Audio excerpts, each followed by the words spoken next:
Well, good evening, everyone, and welcome to Environmental Coffee House. I am your host, Sandy Shellis, and I have Andrea with me. Andrea, do you have something on in the background because there's an echo? Still, no. Now it's just my Okay. headphones, and I'm plugged in. Do you guys out there hear an echo? Because I certainly do. I don't understand it. Oh my goodness. Hang on. All right. Well, we're going. Okay. You know what? Live is always, I think I fixed it. Okay. And Andrea, it's so great to have you. You are the new diva of doom. You are, I chose the flowers because you are blooming into the doomosphere so beautifully. And I met Andrea this year, guys, and we went out with Sam from Collapse Chronicles, myself, and Dr. Jeremy Jiménez, who is Andrea's partner, who I've interviewed on the channel. And it is just so terrific to have you as a guest. You have done a very impressive amount of work on your YouTube and your Substack. It's unreal. It's a primer, a post doom primer. It is amazing. Let's hear about you, Andrea. Welcome. Sure. Thank you, Sandy. So getting first into how I became collapse aware, for those who haven't seen the story, in I would say 2020, with the March lockdowns, is when I started realizing how interconnected things are, because I think that it's easy to have like a fantasy about based on sci-fi videos of what the apocalypse would be like if suddenly there were a huge disruption, but to then experience it yourself and realize how dependent we all are on each other and on things working, operating, functionally. That was it was an awakening moment, or it was like one step. It was kind of like chipping away at my sense of Ooh. what normal is, and like how fragile it is. And then in 2021, a friend of mine sent me a link to Reddit Collapse, and I went on there and I saw a lot of negative headlines and was like, okay, yeah, no, I know these things are going on in the world, but I wasn't really, it didn't make much of an impression on me. And then in early 2022, I happened to just check that site again, and someone had posted a link to the podcast Breaking Down Collapse, which is hosted by two guys, Corey and Kellen. Mm-hmm. And I listened to the first four episodes of that, and that was enough for me to start realizing, like, oh wow, no, this is it's going to be rough in the future, and to realize how deep Rough. the unsustainability of our current setup goes. So I'm someone who just immediately snaps into action as soon as I'm aware of a situation, and that's like how I am, as even just in like as an employee, in work situations, in school, in every aspect of my life. So I acquired new information and immediately needed to respond. And I did that in a big way. So when I learned about this stuff, I was living in New York City. I was working at the Metropolitan Museum of Art. And in the evenings, I was earning an MBA from NYU. So, very much like a normie and aspiring to achieve these traditional milestones of I'd success say in an the, yeah, an MBA. Yeah, yeah. absolutely, Normie. And it was weird because I was trying to reconcile then what I was learning from listening to clap stuff on the side with what I was learning in the classroom. And I was like, oh, this none of this as actually makes sense. And I didn't feel like it was going to be useful to me in the future.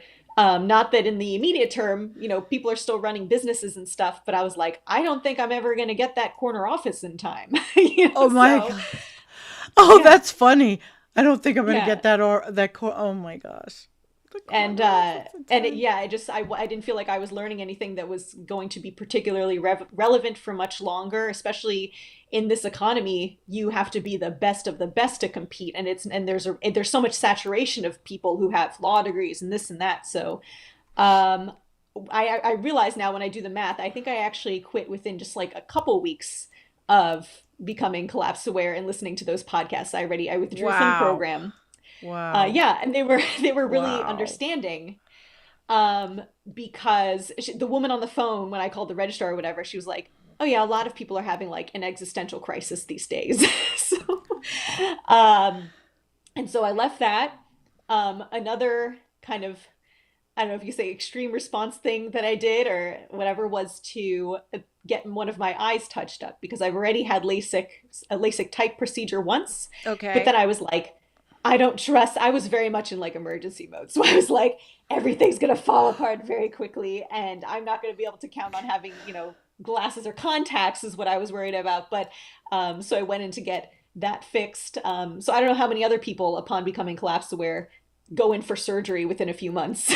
And then I relocated. So I was living in New York City. And before that, I grew up in New Jersey, lived in Florida, Las Vegas, and Mexico. And so I think also that was an easy decision to make because I wasn't loving New York City the second time around. It just like, Mm. it didn't feel right. It wasn't my speed anymore. I had gotten a taste of other landscapes and people with other cultures, other priorities, who lived at other paces, and it was no longer resonating. So I left and I moved to upstate New York. Um, and yeah, I think that, before working at the museum, I worked in jobs that a lot of my peers did not pursue. So for most of the time, I was working in hotels at the front desk, and as a concierge, and then also in the evenings performing as an aerial acrobat in circus shows. And Wow. so, I was going to stake one of your videos, but I didn't have time. that's She's okay. We can. amazing, guys. Oh, you've never seen anything like her. No.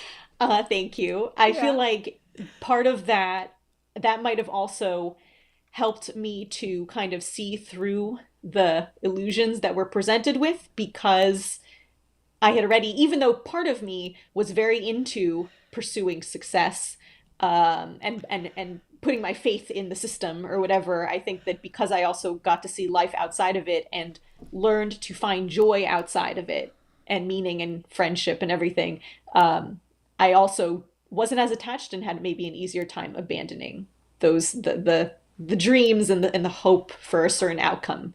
Wow. That's not easy for a lot of people when you're programmed to be what you are supposed to be. You're going to school. Your life is supposed to go a certain way and crash landing into the Doomosphere with Reddit collapse. My gosh. Wow. And Yeah. being an acrobat. That's incredible. Could you tell us a little bit about that for me, please? The circus life, yeah. Yes. It's So amazing. I worked at Club Med where so my parents had been going there since, so this resort company was founded in the 1950s and it was like the classic all-inclusive resort. Yeah. And my parents started going in the 70s, and once I was born they started bringing me along, and I would see all the employees performing and always think like I want to do that when I grow up, but I'm never that. I'd never be that cool. I'm not that adventurous. Um, and then I had that dream until I was like a teenager. And being a Club Med GO, which is the name of the employee, but being a circus performer was one of my dreams as an early teen. And then Oh the other my one was gosh. competing on Survivor, which I never did. Really? Yeah. No But shit. Well, you're going to be competing I on Survivor now. that's what I said. It's Yeah. coming up, baby. There's Shit. no like cash prize at the end though. No, there isn't.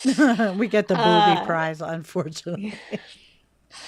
so Uh, yeah, the so then I guess after kind of falling into the job of working at hotels, which happened because I had been studying international relations as my undergrad. And but then after learning about everything that goes into it and doing a study abroad where I toured Europe and sat in on all these meetings at the UN and stuff, I was like, I don't feel like they're getting a lot done around here. And I don't think they're ever going to reach a final moment when everything is settled, And so Quite I lost faith astute. in that. Yeah, yeah. Yeah, I wonder what it would have been like if I were still if I had gone down that path and was still working for those NGOs today. I don't think I would have felt very satisfied. But so then I went to work in hotels where you have very immediate problems that you need to solve, and they're all right in front of you, and you can enjoy it and witness it when you address them, which I really Okay. liked. And so then I was like, you know what, since I'm already halfway there, let me go ahead and apply to this resort where I'd always dreamed of working anyway. And they have 80 locations worldwide. And so then they just kind of like interview you and place you. And my day job was reception, and so you work 8 hours a day at your main job. You eat lunch and dinner with the guests. It's kind of like working at camp and being a camp counselor, and then instead of campers, the guests are there. And then Yeah. in the evening, we are the entertainment. And I had never had any real experience in anything circus. I did gymnastics for like, I think 4 years as a kid, so I could do a cartwheel. And I run, but they just teach you from scratch because it's all, half of it is like trained people and the other half is volunteers from the other departments. Okay. And they are happy to have someone who is enthusiastic and determined. And there's no one as enthusiastic and determined as I am. From what the videos I saw, absolutely. Oh my gosh. Very impressive. The Thank physicality you. of it is amazing. It It makes me very is. happy doing Yeah, that. it made me happy to watch. Um, yeah, so that was, I mean, that's what I also feel grateful for. You know, we talk about how hard it is when you become collapse aware, or like, you know, we feel more sorry for people who are just becoming adults now because they never really got a taste of the world while it was still so much fun to be had everywhere and you didn't have to be aware of the issues. And so I'm grateful for the timing of my own life that I got at least a taste of for the first few decades of And that you're kind of. young. You're very Yeah. young. I mean, you still did not see the things that we saw that were normal, you know. Mhm. Although when I grew up, we were seeing the smokestacks belching everywhere and it Yeah, was really pretty dirty. So maybe you didn't miss that much. I think so. Um, and then, yeah, I guess getting back then to what I think. So the Breaking Down Collapse was the one of the major influencers for me, and then within that, the arguments of like limits to growth and peak oil. And I think I was Ooh, chatting yeah. with someone in the comments on Substack about like what is it about people that makes them able to see what we're locked into, and we couldn't figure it out. Like what kind of like personality trait is it or whatever. But for me, it was Hmm. like when I saw those arguments, and it's just like pretty straightforward. I feel like if you had a little kid and tried to explain to them like you only have a finite amount of something, and as it runs out, you can't continue to increase the rate at which you obtain it, that would click for them. And it really clicked for me. And then once I was aware of a thing, I can't get it out of my mind. So And that mind yeah. went and created something phenomenal with it on both of your mediums. I mean, it is wow. What Thank really led you to start wanting to do this? I know when I met you, it was writing first. you. Hmm. And so how did that come about and who were the people that were your mentors, so to speak? Yeah. Well, I leading up to the written portion, I found myself having a lot of in-person conversations and email exchanges on these topics.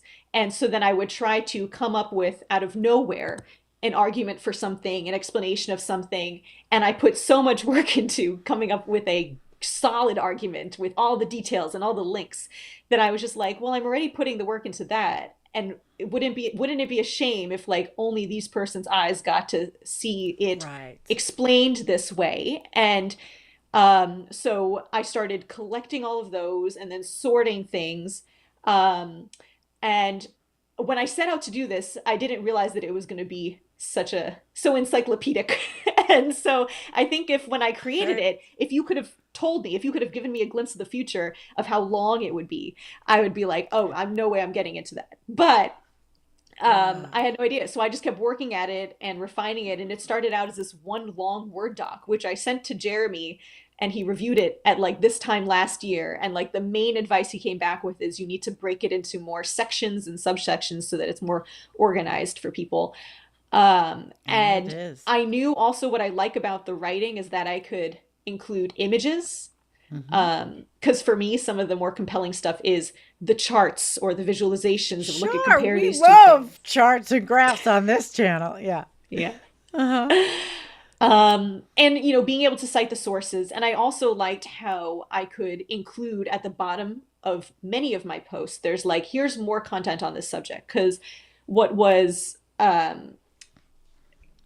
what really kind of impressed me was how many people are out there saying smart things about this and explaining it in great ways. And maybe one podcast that works for one person won't work for another or Right. whatever. And so, as much as my Substack is my own writing, and basically a lot of it, especially like the first few sections, aren't my unique original thoughts for the most part. It's just everything else, everyone else's thoughts brought together and woven together in It's like like the best way that I research. can It's like think doing how. a research presentation. Yeah.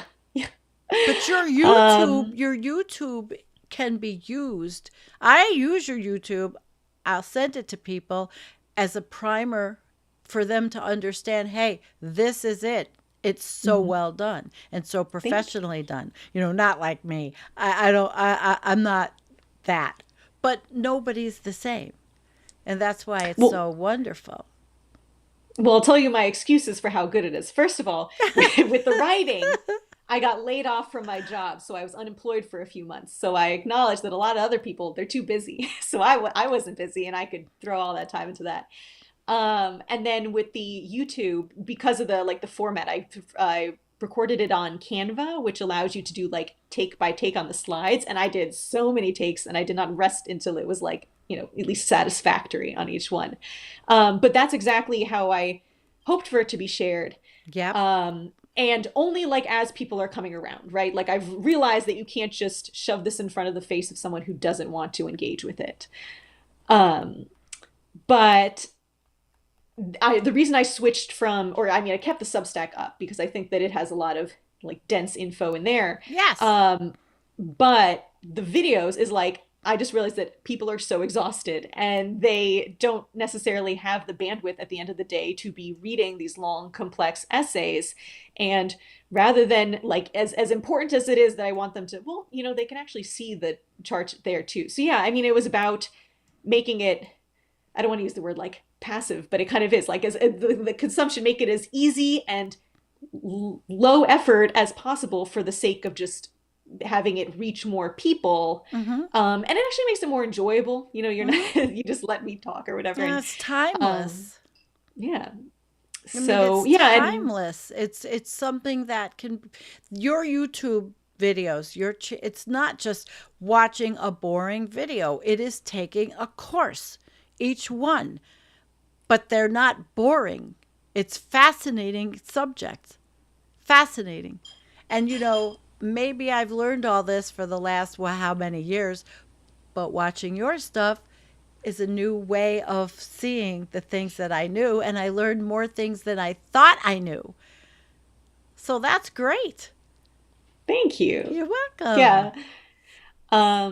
I feel like I was also another thing that pushed me to do it, and in very quickly before I like started the semester, was I was watching like Tom Murphy he put out a series called Metastatic Modernity, which I thought is very good, but he just has a very calm way of speaking, and I was like, I can't imagine my extended family ever sitting and watching this, or just someone that I know, like any acquaintances or whatever. You have to actually like be really committed to learning the content to stick around and watch it.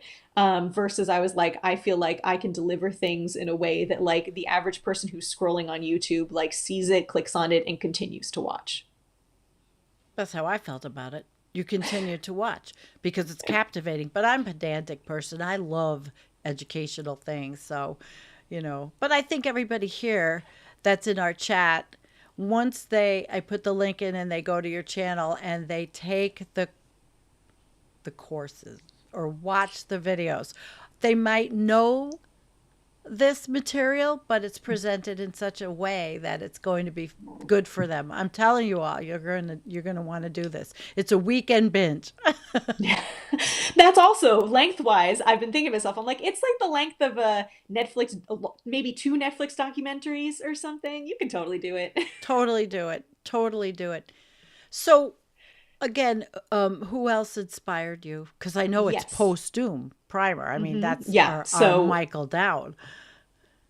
exactly. And that's actually what's funny is I came across Michael Dowd's work very early on in my collapse awareness journey. I don't like the word journey. I feel like it's kind of like woo woo, but in my process.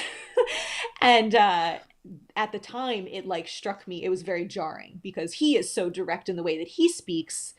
And I still have like my diary entries from that time, and I like wrote specifically about that. And Wow. but now looking back on it, on his work, uh, I was like, oh, this is like very much spot on with.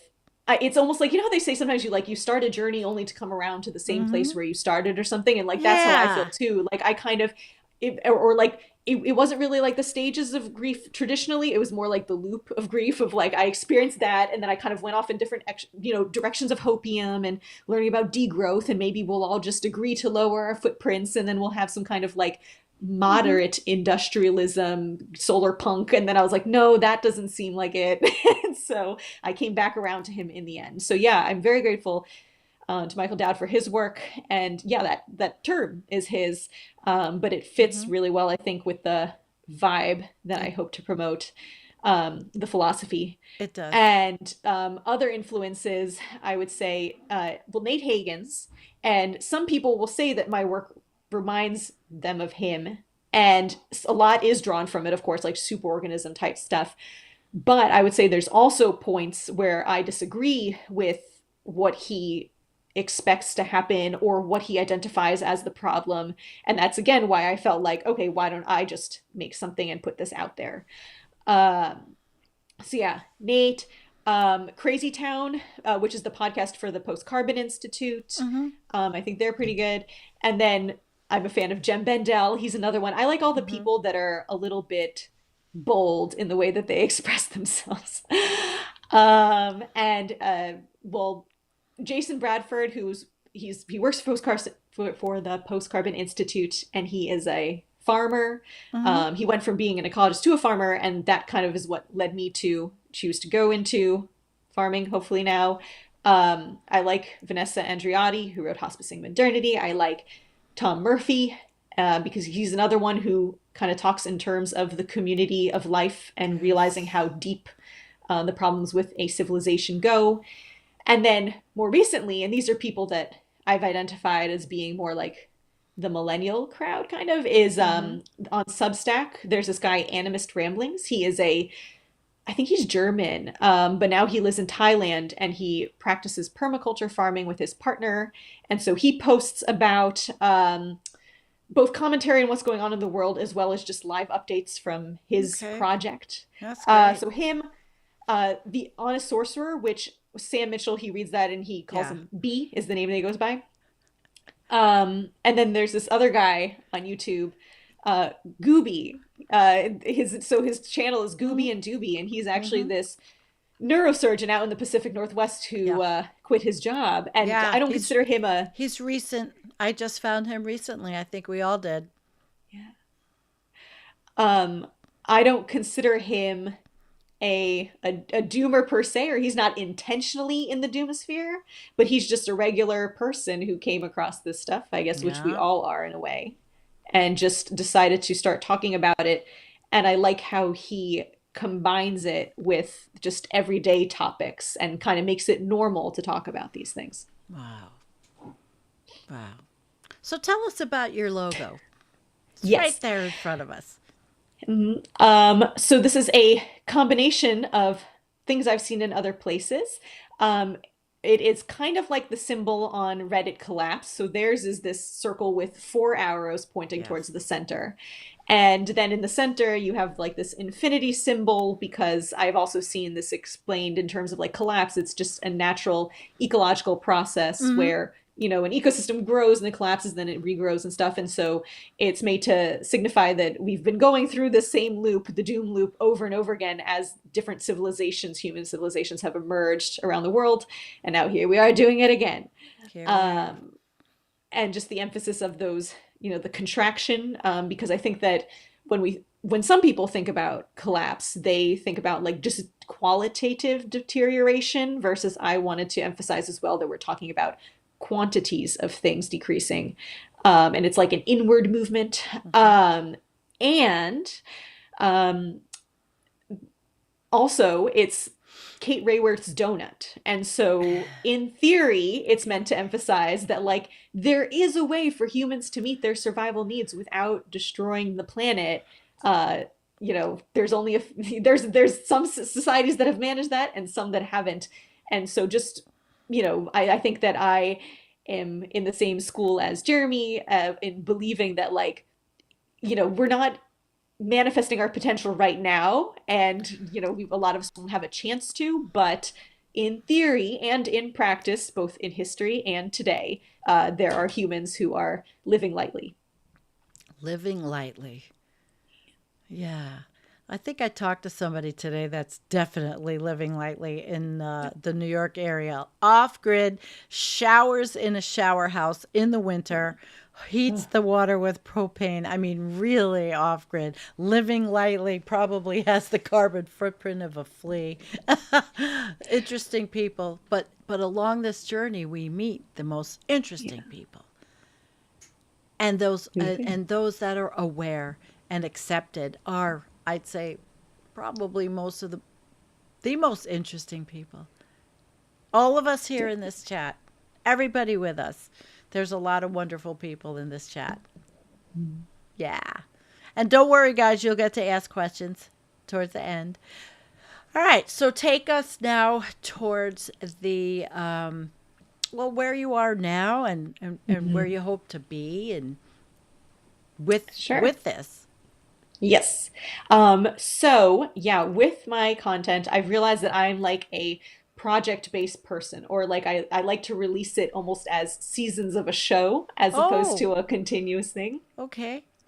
So, the post-doom primer, it was that like batch of 7, and that's one batch. I got it done, and I was like, I'm sick of this. I'm never doing it again. And then that got great responses on the comments, the content, not that intention. And so then I was like, oh, I'm actually like helping people. And also maybe if I continue to create content, it will, through the algorithms, attract more people to this. And I also realized after creating that in August that I had more things to say. And now I almost feel also like I'm in this exchange with Gooby and his work where we're kind of having a conversation asynchronously through our videos. Okay. I mean, there's things that he says that I want to comment on, and then, that. Well, do you think you'll ever get together and make a video together? We're on opposite parts of the country, Sandy. I don't know. Oh, you can do that. I'm on opposite parts of the world. You just find the time and you record it. True. Yeah, maybe one day. You can have us both on. We'll have a little party. Oh, that's an idea. There you go. I'll moderate. Oh, okay. See, we came up with something wonderful. There you go. And, the millennial voices or whatever. Yes. But, and then in my own personal life, I'm now in school. So I decided, we're still here. We're still waking up every morning, and we still have to do something with ourselves. And yet, absolutely. And for me, like, I'm not going to go off grid personally. And so instead, what felt right and cool, and in some ways actually just getting back in alignment with things I was interested in when I was like 7, is I'm earning a degree in sustainable farming and food systems from the local community college. Okay. I like that. Yeah. Mm-hmm. And I was so excited to find that they offer this program, because, I'm near Cornell, but if I go there, I've got to do a master's, and there's all this so much research and writing, and you have to pick a very niche little specialty. And then if I get a job, I'm going to be working within that little restricted area and maybe stuck often in labs or offices. And I really just wanted to be, no. I recently went to someone who only knows me a little bit said of me, "You are not sedentary," and that made me like I can't be held down. No. Yeah, and that was the thing too, is I realized as I was getting more and more normal jobs within the system. So I went from the front desk and circus to working in the office in the museum to this fully remote job that I had last that was yeah, fully remote, screen based. And by that point, I had forgotten what it was even like to show up to work and be excited to start the day. Whereas back when I was working in hotels, I did feel that. I felt like who knows what kind of challenges we're going to face, but I'm excited to take them on and to be here with my colleagues who were all amazing. Oh, that's good to Um, hear. So many yeah. people are not happy. And you know the bullshit jobs term. hmm Mm. Yeah. And so, one of the things that felt least like a bullshit job is going into farming. So, but I don't Good. know anything, I don't know much. And I know that I could, a lot of people just start right away with work experience. But what I know from myself as a student and a worker is that Hmm. I like to have the combination of having studied, uh, the content written down and then also having the hands-on experience. And that's what I love about this program is it's just over a year. So it's this semester that's just finished, Okay. plus all of next calendar year. And sometimes we're in the classroom studying, the philosophical and theoretical elements of this and how we feed ourselves. And Hmm. then also starting next year and for the full calendar year, I will be on the farm interning All as right. well. Well, So, you'll have to come visit me because right across the street, my neighbors have a full farm, and I actually grow the vegetables, but they're doing all the animal husbandry and all of that. You know, the chickens, the goats. She's got horses. It's really they're doing very well. But she doesn't have time to do the vegetable part. So mhm. we trade, we barter and it works out. Yeah, it's pretty cool where I live. Yeah. Very farming community. I like it. It's cool. Yeah, Yeah. well, maybe Jeremy and I will make a trip to visit sometime Yeah, over the you summer or will. It would something. be I know great. he's the animal husbandry person. He wants to get I think he just wants pets. And I was like, that seems so complicated. I'm not a veterinarian. I feel like you have to have all uh, this other knowledge. You can call people in, I oh, guess, but yes. And you learn it. You learn all about the animals. And, I mean, I'm an animal rescuer. I rescue the cats. So if you take care of them well up front, you don't need all the Mhm. veterinary, depending on True. what kind of animals they are. But it hmm is animal husbandry. You have to take very good care of them, though. You cannot Yeah. slack. Mm-mm. Nope. hmm No. You're going in a great direction, everybody's saying. Definitely. Yeah, This and is well, and I'm good. also combining my love to just talk endlessly and enthusiastically about these topics. Go I for it. also would love in my career, like my career, like, whatever's ahead of me and however I make myself useful, I would love to combine the management of the operations on the farm with um, also some kind of like teaching element, whether it is like practical workshops or giving talks on the big picture issues or something like that. And I realize that, who knows what kind of world we're going to live in and whether that kind of thing is going to be possible. But as long as it is, and so far it is, As long as it um, is. Right. I feel like that is a contribution that I would like to make as well. I love it. I think it's terrific. I'm very proud of you. Thank you. Yeah, I am. So, do you think you'll be tying in what you're learning now into the next chapter of your work on your channel? Yeah, I mean, so far, I already have the next season in the works, The which is next another, it's season. going to be, and that one is like, it's probably going to be like 8 videos. And those are about the things that I was thinking about. I mean, during the semester, but as it's just like an epilogue to the first one. And it's about knowledge and learning and the questions that we ask and ethics. And it's more like content that I have come across in the time since that got me thinking even more that I wanted to share with people and direct them towards. But season three, Hmm. uh, I I'm on the fence. If I, we'll see how I feel. I never like to make commitments in advance, but a possibility is like talking about, yeah, what I'm learning, the food systems. There's a chance that I'll go talk to Jeremy's class, his college class, about how Cool. how our food system intersects with issues of race, class, and gender, and how kind of like Mm. injustice is just kind of woven into it and very hard to extricate.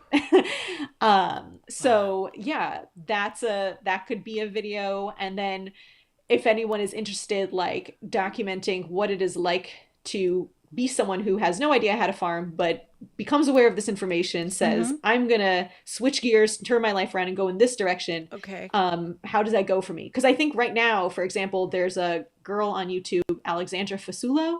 YouTube recommends my content to her, sorry, her content to me. And she's in New York. Mm-hmm. But I don't think that she's like fully collapse aware or any like she's coming into this from a different direction, but she bought They're homesteaders. homesteading. Yeah, Yeah. she I think her family already lives out in like I think she went to SUNY Geneseo. She's like Mm-hmm. that area. Okay. And so she just like but I think she's like made a lot of money just being a YouTuber kind of person and doing remote work, but then bought land, got a barn built on it, and is now planning to have some kind of farming business, but like says openly that she doesn't know what she's doing. And I don't think that that is something that everyone can do. I think that she's like in a very lucky position. And but whereas, so I think we need more examples. And so Okay. my life and what I'm doing is just one more example. And then if we get other people out there talking about what they're doing Mm-hmm. with the knowledge that they've acquired, more people can become inspired. Because I think right now the reaction against doomerism and the resistance to admitting that things are really bad and going to get a lot worse Mm-hmm. is because we think that that means that then there's nothing, absolutely nothing to be done. Either we can completely correct the problem, or what's the point? Well, people But have to live. yeah, And, you're talking more about these communities. These are building communities. I do have a comment I want to share with Karen. You do know Karen Perry from, yeah. okay. Karen just made an interesting observation. Agriculture and Oh. farming is what got us into this mess. It's the foundational block of civilization. Mm-hmm. So how do you counter that? That comment, which I understand where Karen's coming from. I mean, obviously, Andrea is not looking into factory farming or building big, gigantic, ridiculous farms. But how do you answer that one? Yes. First of all, it brings to mind a comment from Jason Bradford. He once joked that he and his wife are contributing to overpopulation because he, as a farmer, feeds people, and then his wife, as a doctor, keeps them alive too. Oh, And so I acknowledge that, yeah, this it's a tricky space to be in, and how many.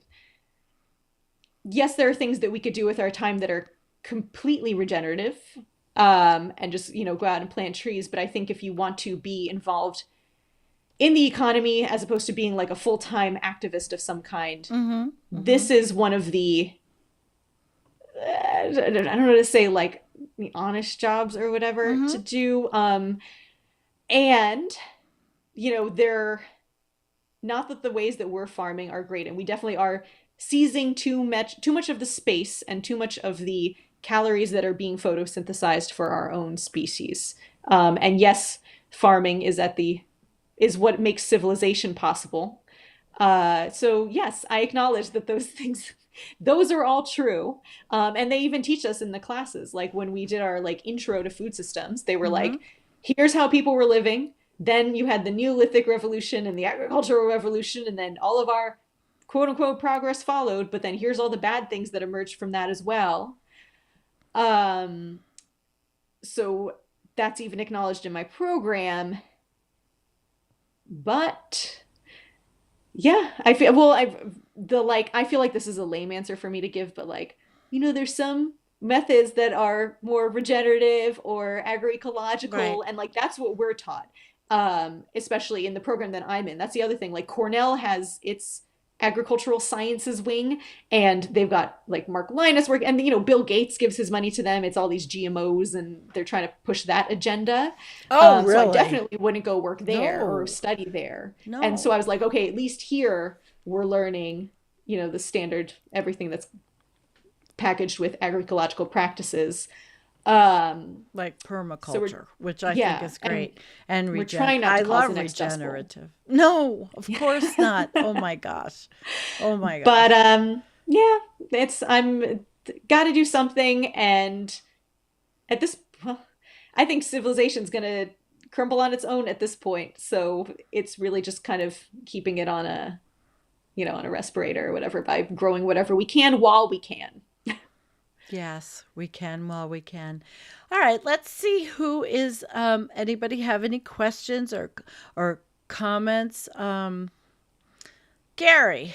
Hi Gary. Let's see. At this point, there's nothing we can do that is regenerative. What a relief. We're not going to fix this. We could relax and move into love and wonder and make a way for life as best we can.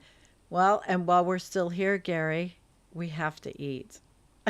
And so if growing broccoli in my garden and canning my soup is how I'm doing it, that's how I'm doing it.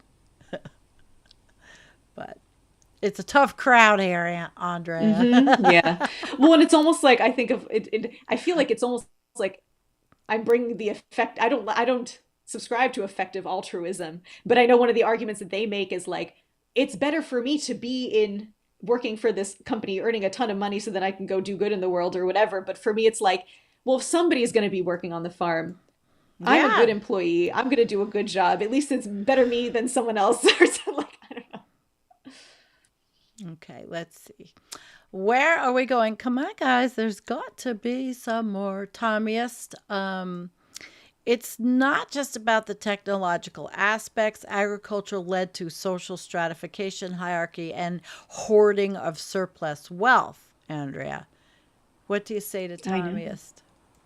I know. That's exactly what I'm going to say to Jeremy's class when I go and give a presentation to them. It is true. And but like you said, we're still it's going to continue no matter what. For Yeah, now, that's again, what for I as always long as we say. can, it's one of the Yeah. last like industries that's going to exist. So, Yeah, I like to say that. I mean, the we can't stop them. And so we mhm. might as well learn. I don't say I love the techno utopians, for example, but we're not stopping them. Look what's happening in Mhm. the United States. The tech bros are pretty much taking over, and we're going to be a fascist tech bro country. So, but we still have to eat, Mhm. and that doesn't necessarily mean that we are advocating for procreation or overpopulation or to keep going. Not at all. I think you had made a piece on that, Sorry, on what on point? On the overpopulation. um I don't know if I had, yeah, I mean, I'm sure I definitely address it in my videos. I don't know that I Yeah. have one dedicated to No, it, it but wasn't it is dedicated, it but is I an saw issue. it. Yeah. Yeah, it's an issue. It's absolutely an issue. How do you feel about that? People, How do I feel yeah, about people it? still having kids. Anxious. Yeah. Well, I think we're seeing interesting things in now, surveys are showing that a lot of people are choosing not to have kids. Like Because my maybe their daughter. instincts are telling Hmm. them and they're listening to their instincts that it won't go well anyway. So why bother?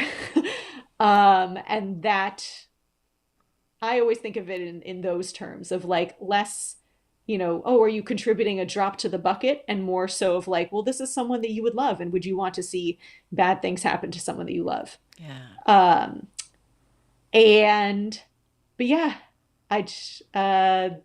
I, I do think it's the people who are still choosing to have kids. Well, I think that it's so easy to not be aware if you don't want to be. Um, there's a lot of people out there who listen to other things on Hmm. their podcasts and Hmm. follow other stuff. And if you want to be oblivious, I think it is still in today's world very possible to be. Oh, sure. I was thinking about that today. How I so wish I could be a clueless moron. How sometimes I want to just be oblivious. I want to turn on the TV and watch QVC. I want to not know what's going on. I sometimes think it would be better for my health if I was just an idiot. But that's not possible. Not for Yeah. me, not for you, and not for anybody in our chat. It's just not possible.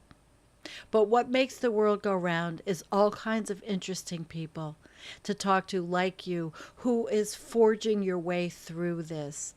You know, you weren't born with a textbook on how to be a doomer. You weren't born in a with you know, you're doing your best, and if it's and that's it. You know? If that's it. You can't do any better than your best for you. Right? You're right. Right. All right, guys, let's see here. Hi, Kai. Personally, I couldn't have a kid. Knowing what I know, it's just too immoral. Which isn't to say that I don't like them. Kids can be utterly adorable. Yeah, they can others, but actually, you know, I have this thing. I don't know. Maybe I'm the only person in the world that doesn't like babies. I liked my own. She's 36. It's like, and she's not having kids. But I like puppies and kittens, and that's why I adopt cats that are Hmm. not, you know, that need homes. Somebody today, Andrea, I see, I keep sliding back to New York. Andrea, somebody today begged me to take another cat, and I just rescued the eighth. I said, I just can't do this ninth. You cannot do this to me. You can't. I haven't been well. I can't do it. And it's hard. It's really hard because if I had somebody that helped me, it might be, or somebody that would build me a cat in and out place. You know, I have the room, but I can't do it. I can't do it. So, you know, but people know. Tommyist, Sam Mitchell was one of my biggest influences on the road to becoming a doomer. Do you consider yourself a doomer? I don't like the word doomer because I think that it allows people to dismiss you as someone who has a disposition to just like be negative, like Yeah. right, like the And we're stereotype is not. that you're just a negative And person, we're but it's like not. no, you just have. I would prefer like understander. You know, like you're someone Yeah. who just Okay. understands what's going on I and pays like that. attention, an attention payer, you know, as opposed, so don't make it about me and my personality. Like I think that that's the way that that it tends to go in other for people who don't get it. Um and yeah, so that's Well, I'll have a short little bit in one of my videos about that of how okay. I don't appreciate that I term. do like the term doomosphere. We Yeah. do live in the doomosphere. Hmm. And I also like the term depressed collapsitarian because every now and then, especially in the last couple of weeks, I have been Hmm. vacillating in between being a depressed collapsitarian, although I'm really not depressed, and and a wish to be a clueless moron. I'm using Samisms, obviously. Sam, you're here. You know, I get my favorite isms from Sam. But, you know, and we can laugh. And people often ask me, how can you laugh when you are talking about such serious subjects? And I'm thinking, Hmm. if you don't laugh, what do you want us to do? Yeah. Cry through every episode? And I've done that, God knows, numerous times. You Many know what's so times. funny? I just, so someone today commented on one of my videos and was like, you should not be smiling when you're saying this. Why would you do that? Why would you speak? And also they thought that it came across as like condescending. Not at And all. I texted Jeremy about that and I was like, maybe I'll bring that up on Sandy's show tonight because And I I brought feel it up like, yeah, I first. like Yeah. just like putting the question out to everybody of like, do you think it's appropriate to be smiling when you talk about this? And personally, it's just my disposition. I've always been someone who, like, again, when I worked at hotels, I would get myself into trouble by, as I was telling someone that, like, you know, this thing in your room is now broken or something, I would say it with a smile on my face, and they thought that I was making fun of them or happy about the situation. But it's like, no, I'm just like, my set point of like mood is happiness. And Mm-hmm. I think I actually also smile when I'm delivering sad information because it's almost, like subconsciously my instinct is like, oh, but if you smile, it makes it a little bit better. It's less bad than doing it with a mean frown. And I know that's not the case, and that's not how people take it, but that's just how my face does it. I have the So, same thing. And when yeah. Jennifer, many, many years ago, Jennifer, my partner, Jennifer Hines, and I, we got assaulted for smiling and laughing. And I just said, well, and hey, fuck you. You don't Yeah. like it? Turn off the channel. Go watch somebody that's doom and gloom and going to tell you how we're fucked and crying or feeling bad or whatever. What is that going to do? That Right. Well, I certainly think isn't. It it's doesn't. probably more so their reaction that they're having to the information, but then rather than, getting in touch with the fact that like, oh, I feel very upset about what I'm learning and kind Right. of allowing themselves to sink into what they're imagining there, they just kind of Right. project it onto you and like you're the bad person for Or just having that. instead of having a conversation, which they could have, they knew our email address, they could have had a conversation. I am amenable to conversations like that all the time, you know, Mhm. but not being insulted. No insulting. I don't like it. I think it's rude and ignorant. Why should we have insulting? I mean, there's enough of that on social media all over every day, and that's why I'm getting off of X, because X is where anonymous people can just be insulting and horrible. And not that I'm not thick skinned. You have to be thick skinned in this arena when you're online and you do, especially live shows. But Yeah. you do. And I am thick skinned. I mean, sometimes things get to me. Last week, somebody called me they called me, in some Facebook thing, I don't know, an old, like, just whatever it was. It just pissed me off, though. It more pissed me off because I thought I have more intelligence in my pinky than this jerk off had. Sorry. Probably in his whole life, in the pea brain that he had. But I know better not to let myself do that, but I sometimes get caught up in it. It just happens. All right. Karen's back with us. I think a lot can be learned from watching Michael Dowd videos, and he delivered very challenging information. Oh, he did. We all learned so much from him. He gave us Overshoot, the Bible. Our Mhm. Overshoot is the Bible. Michael Dowd, I know he was a big influence on you. Yeah, Totally a yeah. big influence. And we miss him horribly. I see, if I think of Michael, and I do want to cry, and I'm not going to. And I always feel like Michael's with us. No matter what we do, I feel like Michael is with us in some kind of spiritual way. Michael's with us. And if it's a comfort, that's good. It's a comfort to me. It is. It is. So where do you want to go from here? What would you like everybody to know in a wrap up? What else do I have to say? I don't know. That I consulting, whatever. Let's see.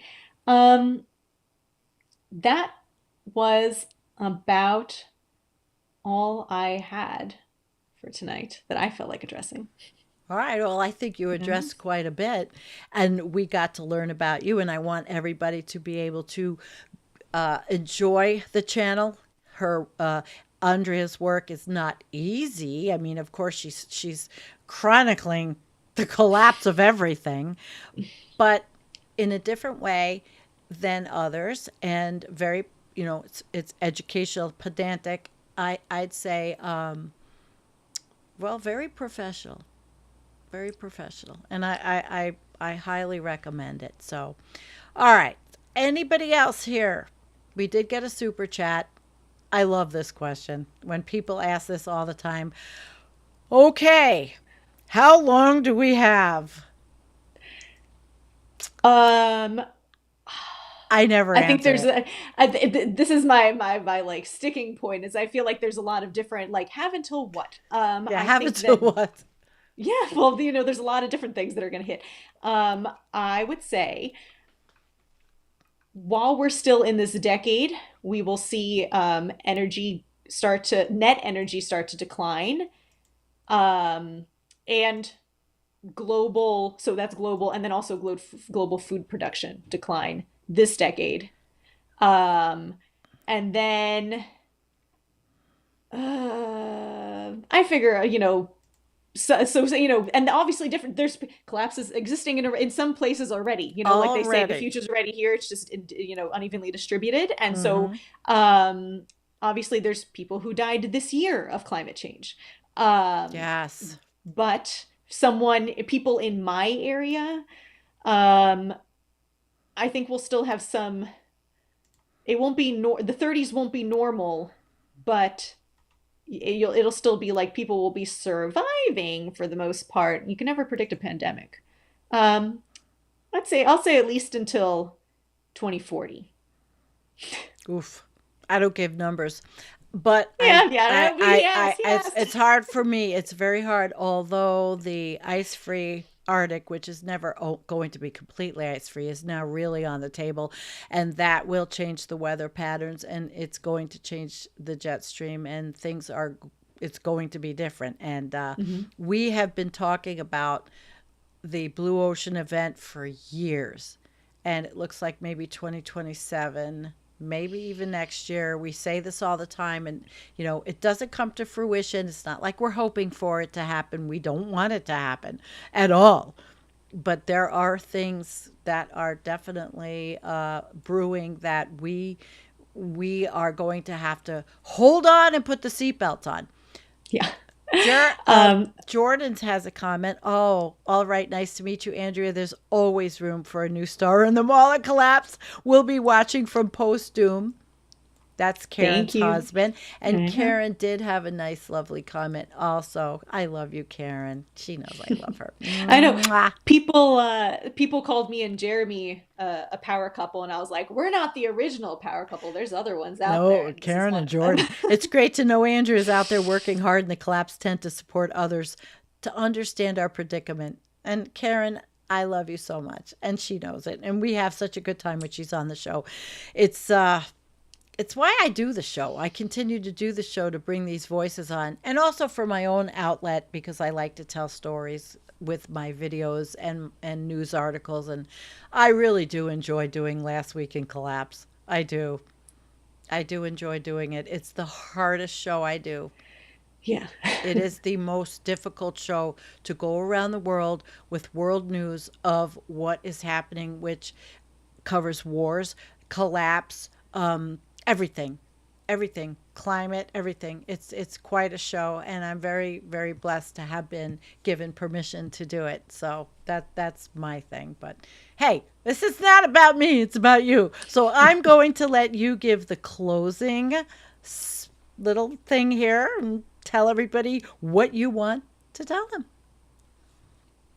What do I want to tell them? Oh Yes. my goodness. Oh, wait. One of the things I forgot. We have the environmental coffee house flush of the day. Yeah, I remember from Jeremy's Yeah. interview. So you get to pick anything you would like to flush, and we're going to flush it. Well, I know he flushed a person last time. I have one in mind too, and it's not going to surprise him. Hannah Ritchie. she's she's the author of the book Not the End of the World, and she's the head of Our World in Data, which Yeah, Elon Musk supports. And chronic hopium. All right. Goodbye, Hannah. And we flushed Hannah before. Hannah, you uh, get a flush. Okay. That's good. I like that. I just saw her too. Somebody on something, with her. Now we may smile when we talk about what we're doing, but she is chronically full of hopium, mm, just chronic, and it does nobody any good because she's not. It's not reality. It's just yeah, not reality. But that was a good flush. All right, thank you. guys. Well, I think that we have done a pretty good discussion. I've really enjoyed this. I've really enjoyed it. I would like to actually have you and Jeremy on together. You've got to catch him when he's in the country, but I sure. know. I know, Mr. World Traveler. He's seeing everything before it all goes. And he's really, really fortunate that he could do that. Really is. And thank you to this person, Pianazino, thank you for the super chat. Thank you very much. It all helps. Sam, thanks for coming. He says, A career in There's a doomism. concept of growth No, there's potential. yeah, right. There's a concept of growth. It sure does. And Kim, thank you for moderating. And Jean, thank you for moderating. And Looney Tunes, thank you for moderating. I appreciate all of you, Rollins Switch, Dawn, and Climate Teacher John and Trish, and Channel Warhorse and Singing Way and TR and Tommy and Dr. Obvious and everybody, Pequin Sealant, and everybody that's joined us tonight, Dwayne Custer. I just love you all. And Andrea, I'm very happy to have another voice. Thank you. Thanks for having Guys, me. we love you. We love you. Well, I am full of love all the time. Absolutely full of love. Bye. See you Tuesday. I have Dr. Jason Moore. That's going to be a hell of a show. Oof.